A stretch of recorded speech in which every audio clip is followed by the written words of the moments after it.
Good morning everyone. आज हम पढ़ेंगे कार्बनिक यौगिकों के शोधन की विधियां। और शोधन का मतलब होता है शुद्धिकरण करना, यानी कि उनमें से जो भी दूसरे पदार्थ है वो बाहर निकालना, या जो भी अवाष्पशील अशुद्धियां हैं उनको पृथक करना। तो इसमें आपने क्रिस्टलन और ऊर्ध्वपातन ये सब तो लोअर क्लासेस में पढ़ा है।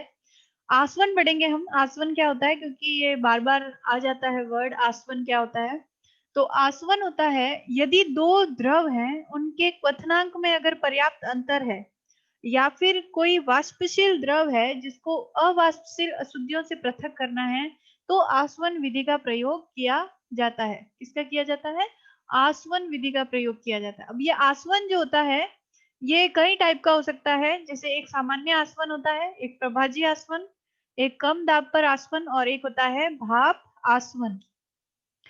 यहाँ पर हम एक एक करके सब पढ़ेंगे। आपको एक एग्जाम्पल सबका याद रखना है और कैसे मेथड वर्क करता है वो देखना है। तो यहाँ आसवन जो है जनरली इसका एग्जाम्पल जो है सामान्य आसवन, इसका एग्जाम्पल है क्लोरोफॉर्म और एनिलीन को पृथक करने में। यानी क्लोरोफॉर्म और एनिलीन का मिश्रण है आपके पास, और अब दोनों को क्या करना है, आपको पृथक करना है।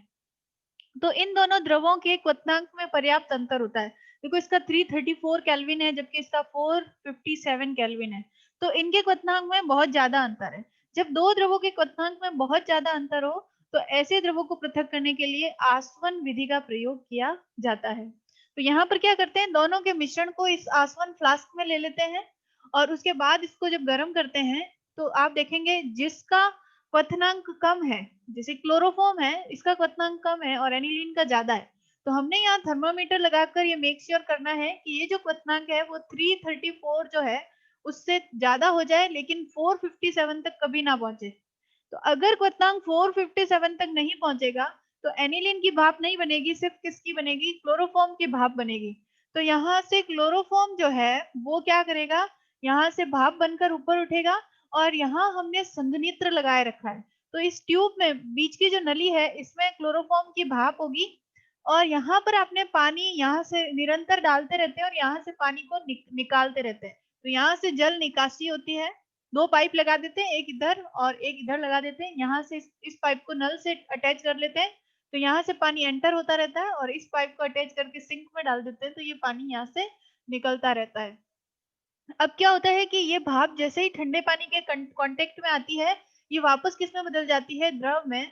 और इस तरह से आपको ग्राही जो फ्लास्क है, ये जो ग्राही फ्लास्क है इसमें आपको क्या मिल जाएगी, आपको कम जो जो क्वथनांक वाला द्रव है वो तो आपको मिल जाएगा इस ग्राही में, और अधिक क्वथनांक वाला द्रव जो है वो किस में शेष रह जाएगा, आसवन फ्लास्क में।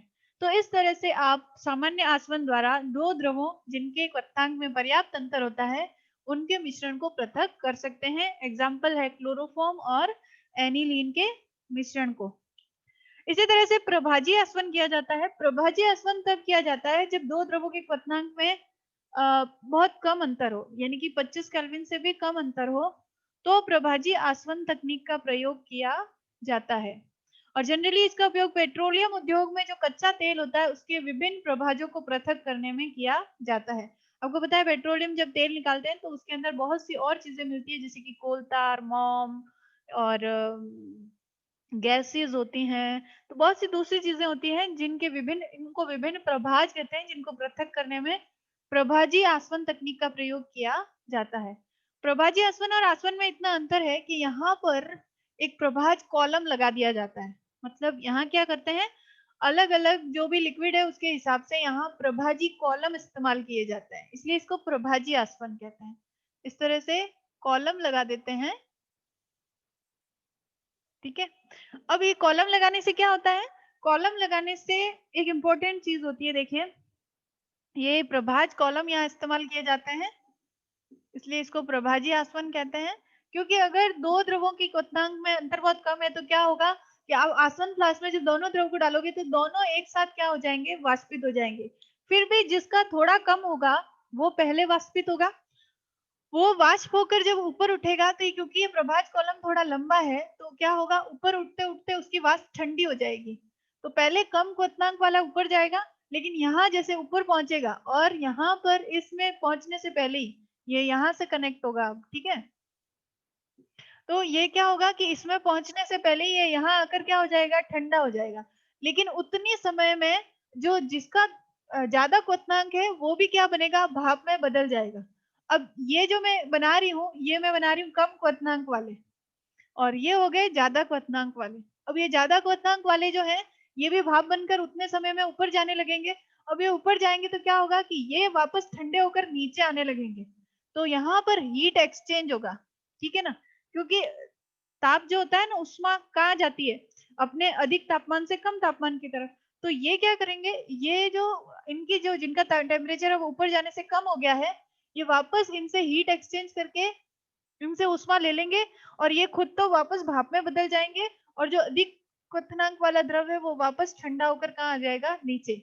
मतलब कुल मिला के इसमें भी यही होता है कि कम क्वथनांक वाले जो द्रव है उसकी भाप पहले संयंत्र में जाती है और ठंडी होकर ग्राही में आ जाएगी, और यहाँ आपको अधिक क्वथनांक वाला जो द्रव है वो शेष बच जाएगा। लेकिन यहाँ हमने इस प्रभाज कॉलम को लगा के ये क्या किया है कि ये मेक श्योर किया है कि इनके क्वथनांक में कम अंतर होने के बावजूद भी जो अधिक क्वथनांक वाला है वो यहाँ पर रह जाएगा और कम क्वथनांक वाला इस ग्राही में चला जाएगा। तो ये आपको समझ में आ गया होगा। पहले कम क्वथनांक वाले द्रव की वाष्प बनेगी, लेकिन वो ऊपर जाते ठंडी हो जाएगी। लेकिन अधिक क्वथनांक वाला द्रव उतने समय में भाप बन के ऊपर जाएगा और वो उसको उष्मा देगा और खुद ठंडा होकर वापस नीचे आ जाएगा। और ये जो इसकी भाप है ये संयंत्र में जाकर ग्राही में इकट्ठी हो जाएगी। तो क्योंकि यहाँ प्रभाज कॉलम इस्तेमाल किए जाते हैं तो इसको प्रभाजी आसवन कहते हैं। नेक्स्ट है कम दाब पर आसवन। तो कुछ ऐसे द्रव होते हैं जिनके क्वथनांक बहुत ज्यादा होते हैं, जिनको हम हीट करके उन क्वथनांक को नहीं ला सकते हैं। तो क्या होता है, देखो क्वथनांक क्या होता है, जब किसी द्रव की वाष्प द्रव का दाब है ना, ये द्रव का दाब जब वायुमंडल दाब के बराबर हो जाए, किसके बराबर हो जाए, वायुमंडलीय दाब के, तो इस प्रोसेस को क्या कहते हैं, क्वथनांक कहते हैं। अब इसका क्वथनांक ज्यादा है, क्यों, क्योंकि इसको वायुमंडलीय दाब तक पहुंचने में क्या लगेगा, बहुत टाइम लगता है। तो अब क्या करते हैं, अगर हम ये दाब ही कम कर दें, अगर हम इसका दाब कम कर दें तो इसका दाब वायुमंडलीय दाब के जल्दी बराबर हो जाएगा, मतलब कि एक इसका क्वथनांक क्या हो जाएगा, कम हो जाएगा। तो इसीलिए दाब कम करके आसवन किया जाता है उन द्रवों के लिए जिनके क्वथनांक बहुत ज्यादा होते हैं। तो उस द्रव की सतह पर दाब को कम किया जाता है और क्वथनांक को जल्दी प्राप्त कर लेते हैं, और इस तरह से जो आसवन किया जाता है उसे हम क्या कहते हैं, कम दाब पर आसवन। और इसका एग्जाम्पल है साबुन उद्योग में स्पेंट लाई जो होती है उससे ग्लिसरॉल पृथक करने में, क्योंकि ग्लिसरॉल एक काम की चीज है, और साबुन बनने के बाद जो पीछे लाई बची है उसमें ग्लिसरॉल होता है, तो उसको पृथक करने में क्या किया जाता है, कम दाब पर आसवन किया जाता है, क्योंकि ग्लिसरॉल का क्वथनांक बहुत ज्यादा होता है। तो इसीलिए उसकी द्रव की पृष्ठ पर दाब को कम किया जाता है जल पंप या निर्वात पंप का प्रयोग करके, और फिर आसवन किया जाता है, और इस तरह से ग्लिसरॉल को स्पेंट लाई से पृथक किया जाता है। नेक्स्ट है भाप आसवन।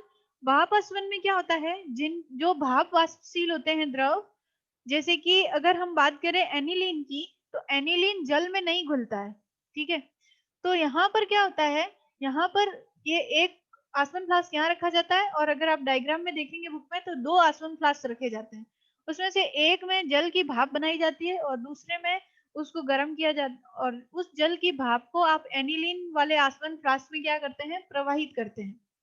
तो उस एनिलीन की भाप और जल की भाप जो होती है वो मिश्रित हो जाती है, और उससे क्या होता है कि उनका जो दाब है ना, जो दाब है पी, वो किसका योग होता है, P1 और P2, यानी कि जल का और कार्बनिक।